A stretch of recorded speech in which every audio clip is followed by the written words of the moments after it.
Next ఏంటిది, ఒక ప్రాంత ప్రజల ఆహారపు అలవాట్లు ఆ ప్రాంత వాతావరణ స్థితులైన సంస్కృతి ఆచారాలపైన ఆధారపడి ఉంటాయి.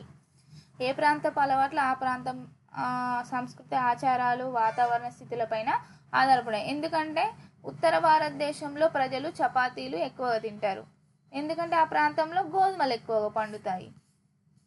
అదేవిధంగా మన తెలంగాణలో వరి ఎక్కువ పండుతుంది కాబట్టి మనం ఎక్కువ తింటాం. ఇప్పుడు ఆహార పోషకాల చరిత్ర చూద్దాం.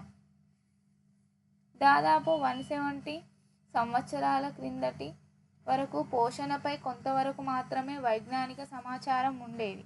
ఆధునిక పోషణ వైజ్ఞానిక శాస్త్రవేత్త ఫ్రెంచ్ దేశస్థుడైన లెవోయిజర్ 1743 మరియు 1793 వరకు చేసిన పరిశోధనలు పోషణలో ఆధునిక ఆలోచనలకు దారితీశాయి.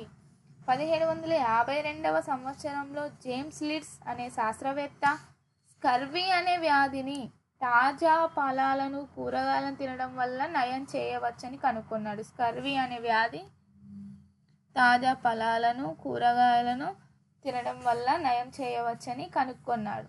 1952వ సంవత్సరంలో కొన్ని రకాల వ్యాధులను కొన్ని రకాల ఆహార పదార్థాలను తినటం వల్ల నయం చేయవచ్చని తెలిసింది. మనం శరీరంలో ప్రోటీన్లు, కొవ్వులు, పిండి పదార్థాల రూపంలో ఉన్న ఆహారాన్ని స్వీకరిస్తుందని 19వ శతాబ్దపు పరిశీలన నిరూపించడం జరిగింది. నెక్స్ట్ ఏంటిది, మనం ఏం నేర్చుకున్నాం ఈ పాఠంలో? ఆహార పదార్థంలో కార్బోహైడ్రేట్లు, ప్రోటీన్లు, కొవ్వులు పదార్థాలు, విటమిన్లు, ఖనిజ లవణాలు అనే అంశాలు ఉంటాయి. పీచు పదార్థాలు కూడా ఆహార పదార్థంలోని ఒక అంశమే. వివిధ రకాల కూరగాయలు, పండ్లలో పీచు పదార్థాలు ఉంటాయి. ఆహార పదార్థంలో అన్ని రకాల అంశాలు ఉంటాయి. వివిధ రకాల ఆహార పదార్థాలలో అంశాల పరిమాణం వేరువేరుగా ఉంటుంది. పీచు పదార్థం మలబద్ధకాన్ని తొలగిస్తాయి. మన శరీరం బాగా పనిచేయాలంటే తగినంత నీరు కావాలి. ఆహారంలో కార్బోహైడ్రేట్లు, ప్రోటీన్లు, కొవ్వులు పదార్థాలు, విటమిన్లు, ఖనిజ లవణాలు అన్ని పోషకాలు సమపాళ్లలో ఉంటే అటువంటి ఆహారాన్ని సంతులిత ఆహారం అంటారు. ప్రతి ఒక్కరికి సంతులిత ఆహారం అవసరమే. ఓకే,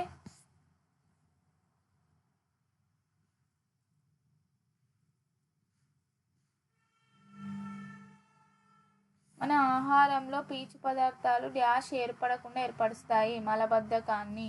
మన ఆహారంలో పీచు పదార్థాలు ఏమి ఏర్పడకుండా చేస్తాయి? మలబద్ధకం.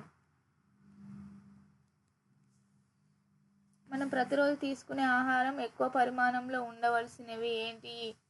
ప్రోటీన్లు, విటమిన్స్ ఎక్కువగా ఉండాలి. నూనె, కొవ్వులు మనకు డ్యాష్ని ఇస్తాయి, ప్రోటీన్లను ఇస్తాయి. పీచు పదార్థాలు మలబద్ధకాన్ని నివారిస్తాయి. కార్బోహైడ్రేట్లు శరీర నిర్మాణానికి తోడ్పడతాయి. ప్రోటీన్లు శక్తినిస్తాయి. నెక్స్ట్ లెసన్, ఆమ్లాలు, క్షారాలు. మనం నిత్య జీవితంలో రకరకాల పదార్థాలను ఉపయోగిస్తూ ఉంటాం కదా, అలాగనే పండ్లు, కూరగాయలు, ఇతర ఆహార పదార్థాలను వేరువేరు రుచులు ఉంటాయి. ఈ రుచులను పంచదార తీయగా ఉంటుంది, నిమ్మరసం పులుపు ఉంటుంది, అలా చాలా ఉంటాయి. అరటిపండు అవి ఇవి మనం చూసే ఉంటాము. ఇక్కడ ఉండండి, పసుపు పొడిని తీసుకొని కొద్దిగా నీరు కలిపి పసుపు ముద్దను తయారు చేయండి. తెల్లగా కాగితం మీద పసుపు ముద్దను రుద్దండి. కాగితాన్ని కొంచెం సేపు ఆరనివ్వండి. ఆ కాగితం మీద పెన్సిల్తో పువ్వు గీయండి. సబ్బు నీటితో బ్రష్తో పువ్వు పూయండి. అప్పుడు ఏమవుతుంది? ఎరుపు రంగు వస్తుంది. మీరు ఎప్పుడైనా చూసారా? సున్నం కానీ పసుపు కానీ రాసినప్పుడు ఎరుపు రంగు వస్తుంది.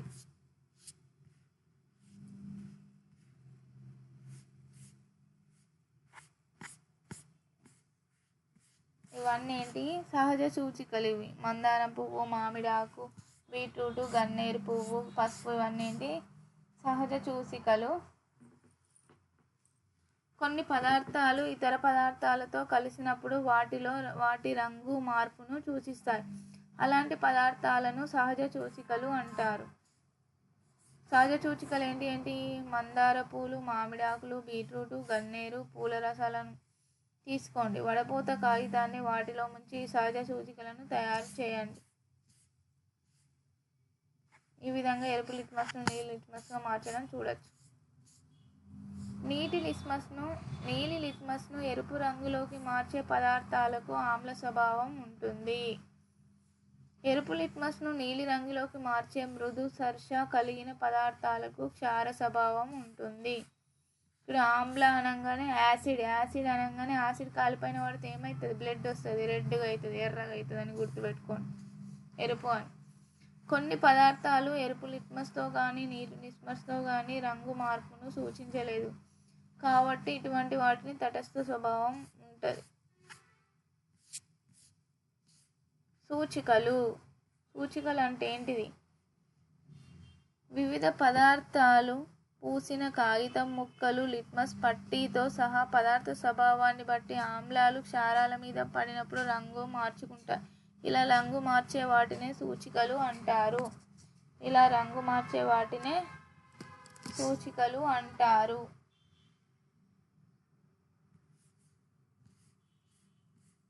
ఆమ్ల స్వభావం చూద్దాం. చీమ కుట్టిన చోట మనకు మంటగా అనిపించడం అనుభవమే కదా. చీమ కుట్టిన చోట ఫార్మిక్ ఆమ్లాన్ని విడుదల చేయడం వల్ల మంటగా నొప్పిగా అనిపిస్తుంది. ఫార్మిక్ ఆమ్లం. జంతువులలో మొక్కలలో ఉండే ఆమ్లాలను సహజ ఆమ్లాలు అంటారు.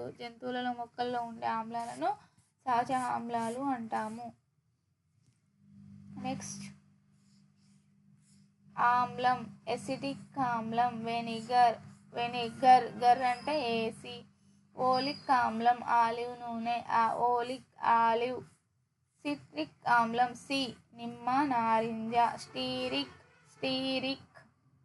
కొవ్వు పదార్థాలు. బ్యూటరిక్ బ్యూటీ వెన్న. టాటారిక్ ఆమ్లం ద్రాక్ష చింతపండు. లాక్టిక్ ఆమ్లం మజ్జిగ పెరుగు. పామాటిక్ ఆమ్లం పామాయిల్. ఆక్సాలిక్ ఆమ్లం పాలకూర టమాటా. ఆస్కార్బిక్ ఆమ్లం ఉసిరి. మాలిక్ ఆమ్లం ఆపిల్స్. యూరిక్ ఆమ్లం మూత్రం. టానిక్ ఆమ్లం తేనీరు. సహజ ఆమ్లాలతో పాటు కొన్ని రసాయనిక ఆమ్లాలను ఉదాహరణ చూద్దాము. సల్ఫ్యూరిక్ ఆమ్లం, హైడ్రోక్లోరిక్ ఆమ్లం, నత్రిక్ ఆమ్లం. ఇవేంటి? రసాయనిక ఆమ్లాలు. ఏంటి? సల్ఫ్యూరిక్ ఆమ్లం, హైడ్రోక్లోరిక్ ఆమ్లం, నత్రిక్ ఆమ్లం. ఇవి రసాయనిక ఆమ్లాలు. క్షార స్వభావం. మీరు ఎప్పుడైనా స్నానం చేస్తున్నప్పుడు మన సోప్ చూసారా? జారుదా ఉంటుంది, కింద పడితే జారి చేతి వేళ్ళ మధ్య నుంచి. ఇలా మృదువు జారుడు స్వభావం కలిగిన వాటి ఏంటి? క్షార పదార్థాలు. క్షార స్వభావం కలిగినవి. నిత్య జీవితంలో క్షార లక్షణం కలిగినవి సబ్బు మరియు గాజును శుభ్రపరిచే అనేక పదార్థాలను ఉపయోగిస్తుంటాం. సున్నపు నీరు క్షారము. సున్నపు నీరుని ఏమంటారు? Calcium hydroxide. గాజును శుభ్రపరిచే ద్రవాలు ఏంటి? Ammonium hydroxide. సబ్బులు సోడియం హైడ్రాక్సైడ్ లేదా potassium hydroxide. Milk of magnesium hydroxide. ఇది చూడండి ఈ పట్టిక. మెగ్నీషియం తీగ ముక్కను పట్కారు టంగ్స్తో పట్టుకొని మండించడం. ఏర్పడిన తెల్లటి బూడిదను సేకరించి నీటిలో కరిగించండి. ఆ ద్రవాన్ని చేతితో తాకి చూడండి. నీలి లిట్మస్ ఎరుపు లిట్మస్తో పరీక్షించడం చూద్దాం. మెగ్నీషియం ఆక్సైడ్లు నీటిలో కరిపినప్పుడు మెగ్నీషియం హైడ్రాక్సైడ్ ఏర్పడుతుంది. అదేవిధంగా సోడియం పొటాషియం ఆక్సైడ్లు నీటిలో కరిగినప్పుడు సోడియం హైడ్రాక్సైడ్ పొటాషియం హైడ్రాక్సైడ్ ఏర్పరుస్తాయి. ఈ హైడ్రాక్సైడ్లకు క్షార స్వభావం ఉంటుంది కావున ఇవి జారుడు స్వభావాన్ని కలిగి ఉంటాయి. నెక్స్ట్ ఏంటిదంటే రసాయన సూచికలు. మిథైల్ ఆరెంజ్, ఫినాప్థలిన్ ద్రావణాలు ఆమ్లాలు క్షారాలను పరీక్షించడానికి సూచికలుగా ఉపయోగిస్తారు. ఇవి రసాయన సూచికలు. ఏంటి? మిథైల్ ఆరెంజ్, ఫినాప్థలిన్ ద్రావణాల ద్రావణాలు ఏంటి? ఇవి రసాయన సూచికలు. నిమ్మకాయ కోస్తే రక్తం వస్తుందా? ఈ గారడి వాళ్ళు మంత్రగాళ్ళు ఒక సైన్స్ సూత్రం ఉంది, చూద్దాం అదేంటిదో. మిథైల్ ఆరెంజ్ లేదా మందార పువ్వును పూసిన కత్తితో నిమ్మకాయను కోస్తారు వాళ్ళు, గారడి వాళ్ళు. మందారం పువ్వు లేదా మిథైల్ ఆరెంజ్తో నిమ్మరసం కలవడం వల్ల ఎర్రగా మారుతుంది. ఎందుకంటే అందులో సిట్రిక్ ఆమ్లం ఉంటుంది. మందారం లేదా నిమ్మకాయతో మందార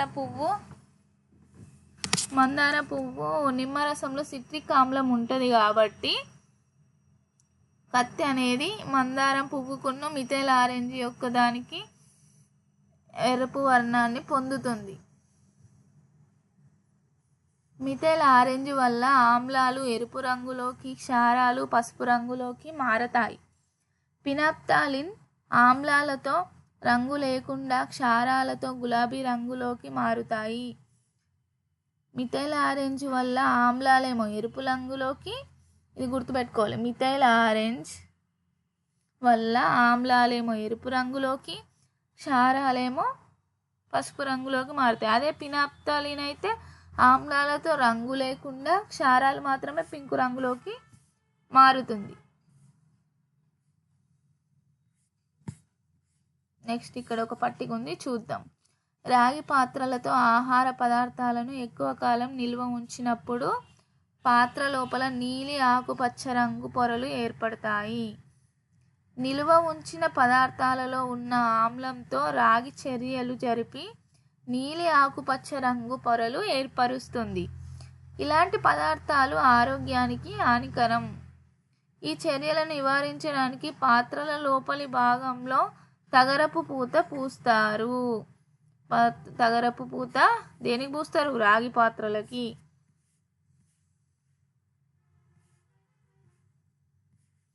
నెక్స్ట్, పచ్చళ్ళు, జామ్, జెల్లీలను పింగాణి లేదా గాజు పాత్రలలో మాత్రమే నిల్వ ఎందుకు చేస్తారు?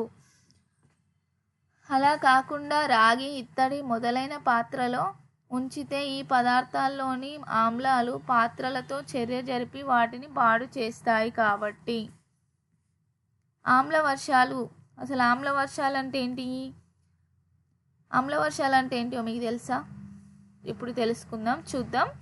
పరిశ్రమలలో నుంచి వెలువడే వ్యర్థాలలో గల carbon dioxide, sulphur dioxide, nitric ఆక్సైడ్లు వాతావరణంలో తేమను